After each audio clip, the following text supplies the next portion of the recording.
The Jeffrey Epstein scandal exposes the British establishment for what it is. It exposes our political elite and exposes our monarchy. They are laid bare, they are stripped naked for the world to see. After the shocking revelations about the dead paedophile Jeffrey Epstein's associations with Peter Mandelson, Lord Mandelson, and Prince Andrew, our establishment would like us to believe they are both outliers, exceptions, unrepresentative. Before we proceed, let's be clear. Prince Andrew was the favourite son of the late Queen. I'm going to be blunt about it because it's true. As for Peter Mandelson, who we'll talk about today, along with Tony Blair and Gordon Brown, he's the founder of New Labour.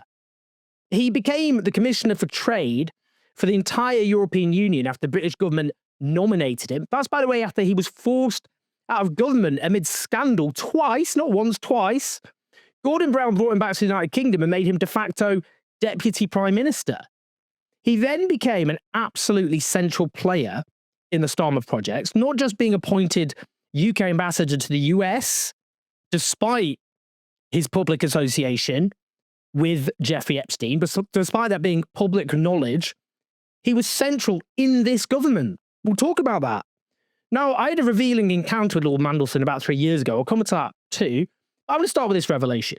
In 2009, Epstein had been convicted for his sex offences back at the first time, not after he was arrested and then killed himself. Well, allegedly killed himself. We don't know if he actually killed himself. At the time, Mandelson was the second most powerful figure in the British government after the Prime Minister Gordon Brown. And he told Epstein that the boss of JP Morgan, the bank, should mildly threaten his colleague, the then Chancellor Alistair Darling, to stop a proposed tax on bankers' bonuses in the aftermath of the financial sector, plunging Britain into a crisis it has still literally not recovered from. Epstein messaged Mandelson with suggestions about softening the policy. When Epstein wrote, any real chance of making the tax only on the cash portion of the banker's bonus, Mandelson responded very quickly, trying hard to amend, as I explained to Jez last night, Treasury digging in, but I am on case. Jez apparently was a senior banker at JP Morgan. 2 days later, Epstein asked whether the chief executive of JP Morgan, Jamie Dimon, should call Darling, that's the Chancellor, one more time. And Mandelson replied, yes, and mildly threatened. Let's just take a moment here. The second most powerful member of the British government sought to get a senior banker to threaten the Chancellor to stop bankers having to pay a little bit more tax after they plunged the country into catastrophe. Here we can see how power operates in this country, how wealthy vested interests have various different avenues to exert their power and influence. Now, Mandelson's defense in the Financial Times that his concerns about the banker's bonus merely reflected widespread concerns in the financial sector at the time is absolutely ludicrous.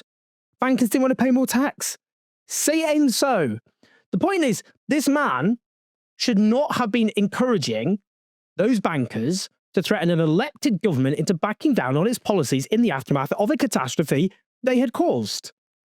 Now, it's suggested that what was said here by Peter Mandelson may be linked to a call made by Jamie Dimon of JP Morgan to Alistair Darling. In Alistair Darling's autobiography, he wrote, Mr. Demon,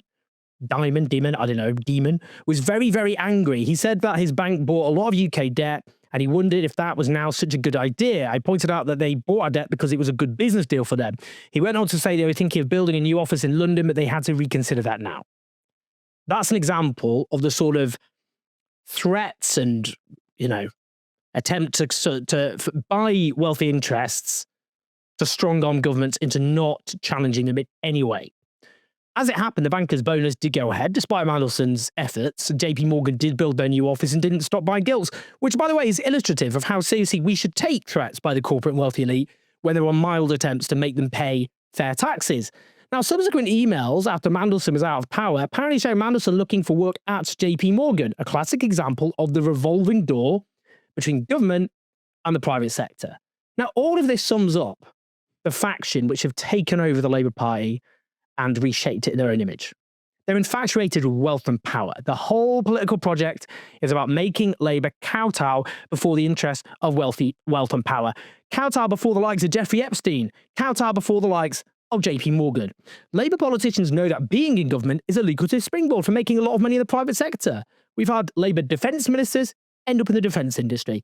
Labour health ministers end up working for private healthcare. This revolving door binds their interest to those of the wealthy and corporate elites. I wrote about this, incidentally, in The Establishment and How They Get Away with It, which was back in 2014. I think it needs a bit of an update. Let's just mention the fact that, according to the leaked files, Epstein apparently sent $75,000 to bank accounts linked to Peter Mandelson. Mandelson says he's got no record or recollection of this. Easily done. Who amongst us? Now, I'll come on to my anecdote.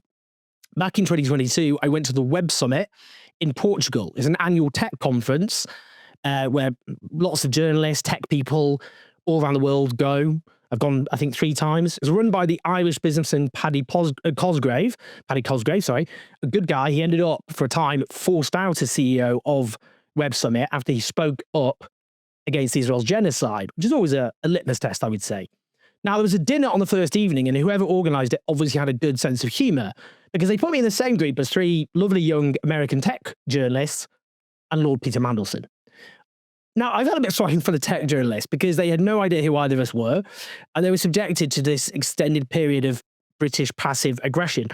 When I was discussing how Starmer had duplicitously crushed the left and the Labour Party with, of course, Peter Mandelson's approval, I noted how younger Brits in the country were more progressively inclined and would end up alienated by a Starmer government. I suggested that when that happened, they'd look for alternative political homes, like the Green Party. I never sound smug, but that is what happened.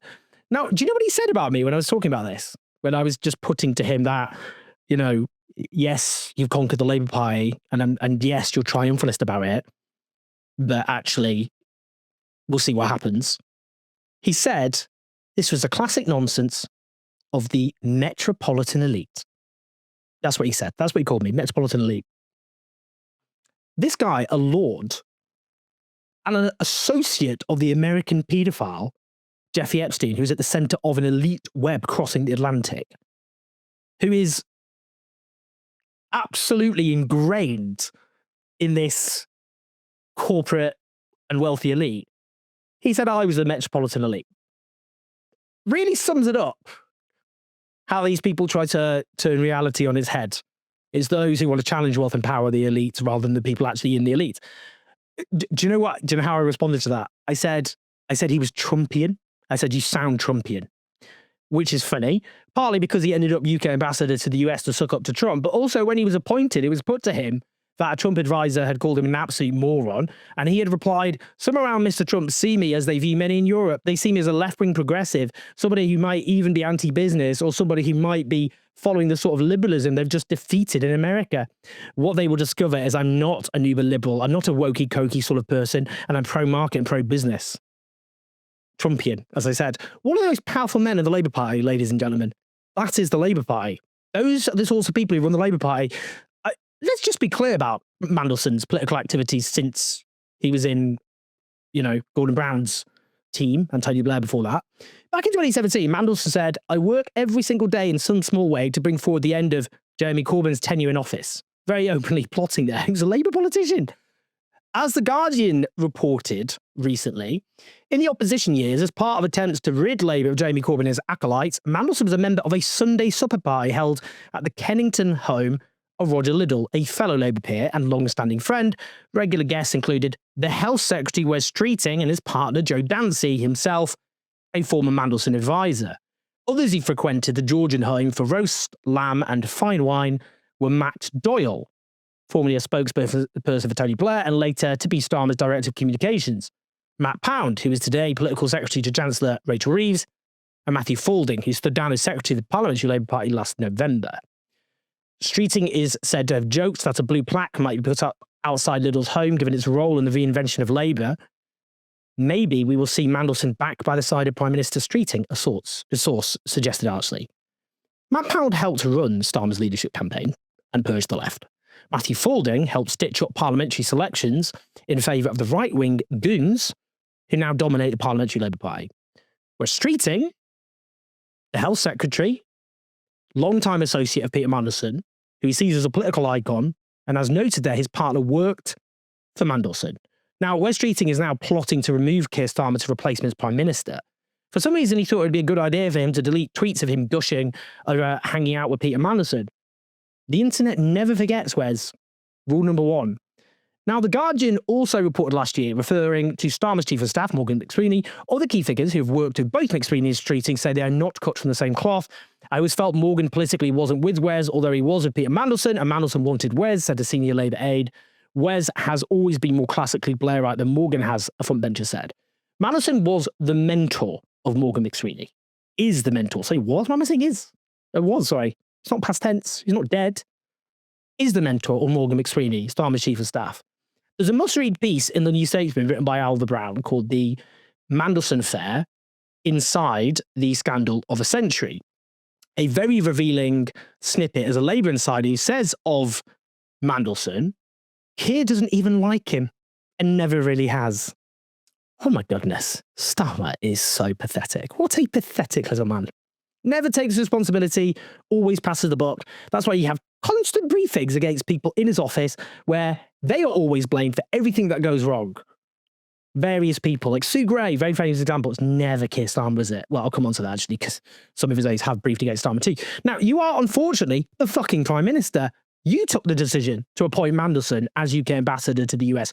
You allowed Mandelson to play a pivotal role in your government, despite knowing that he was a close associate of a convicted paedophile. And indeed, here is Starmer on the Mandelson he never really liked. Already I can feel there's a real buzz around Washington right now.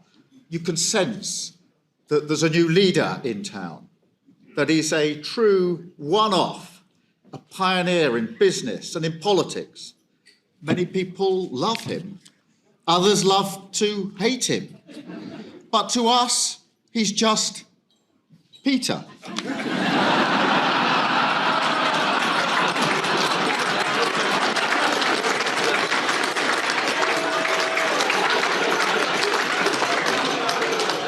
And Peter is the right person to help us work with President Trump and to take this special relationship from strength to strength. As it goes on to say, this piece of the New Statesman, after Labour got battered in the Hartlepool by-election in 2021, Mandelson has been there, available to advise the Starmer operation. As one person who worked in McSweeney opposition puts it, Morgan wouldn't breathe without consulting Mandelson first. They talked all the time, observes another. Mandelson was a frequent visitor at McSweeney's home in rural Scotland. So we are clear then, McSweeney is the de facto creature of Peter Mandelson. He once reportedly said, I don't know who and how and when McSweeney was invented, but whoever it was, they will find their place in heaven. How many times do I have to stop myself throwing up in this video? I really apologise to all of you watching as well. Go for a walk after this. Get some fresh air. We're told Mandelson was instrumental in getting the former chief of staff Sue Gray out the way. We're also told that Starmer preferred, as US ambassador, George Osborne, the architect of austerity, which trashed this country. We've never recovered from that, obviously, in conjunction with the financial crash. But McSweeney pushed for Mandelson, and because McSweeney's running the show, his candidate won. We're told that the report commissioned on Mandelson contained a summary of reputational risks. So this is the report the government has to commission when they appoint someone, including his prior relationship with Jeffrey Epstein, but McSweeney was relaxed about it because he'd already broached the topic with Mandelson years ago. Oh, well, that's sorted that one out then, didn't it? Had a nice little chat with your extremely good pal, your mentor, cleared it all up. Or not, as the case may be.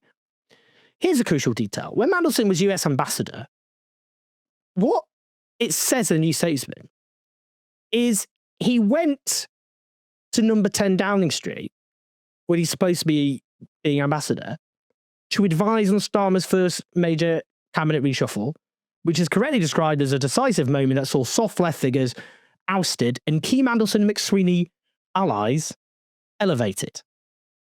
That's what it says. So this guy, who is supposed to be the ambassador to the US, has gone off from Washington, gone to London in order to help run the government. I mean, that's what that means in practice. It means he was helping to run the government. He was appointing people.